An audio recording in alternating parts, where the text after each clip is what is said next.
حضرت عمر گئے گورنر صاحب کے مقرر کرنے کے بعد حضرت عمر کا طریقہ تھا، گورنروں کا پتہ کرتے تھے۔ آپ کا طریقہ یہ تھا کہ جس علاقے کا گورنر ہوتا ہے اس کی جامع مسجد میں سب لوگوں کو جمع کر، اور پھر گورنر کو بھی بلاتے تو کہتے کوئی شکایت ہے گورنر کی تو بتاؤ۔ مسجد میں جمع کیا، لوگ اکٹھے ہو گئے۔ حضرت فاروق اعظم رضی اللہ تعالیٰ عنہ نے فرمایا گورنر کی کوئی شکایت ہے تو بتاؤ۔ تو صوبے کے لوگ کہنے لگے 4 شکایتیں ہیں گورنر صاحب کی۔ کون سی؟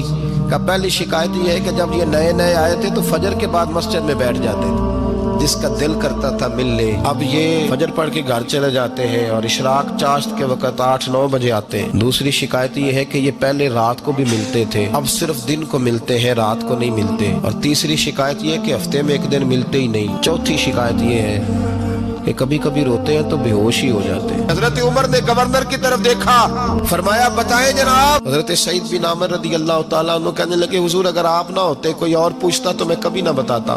حضور میری مجبوری یہ ہے کہ میری بیوی بیمار ہو گئی ہے، میں غریب آدمی ہوں، نوکر نہیں رکھ سکتا۔ میں سویرے اٹھ کے اپنے گھر میں جھاڑو دیتا ہوں، برتن دھوتا ہوں، آٹا گوندتا ہوں، روٹی پکاتا ہوں اور اپنی باوفا بیوی کے منہ میں لقمے ڈالتا ہوں۔ حضور وہ پخانہ پیشاب کرتی ہے تو وہ بھی میں صاف کرتا ہوں، وہ میری ذمہ داری جو ہوئی تو ذرا دیر ہو جاتی ہے۔ بس پہلے سوال کا جواب آیا تو لوگ کہتے ہیں ہمارے جسم کے رونگٹے کھڑے ہو گئے۔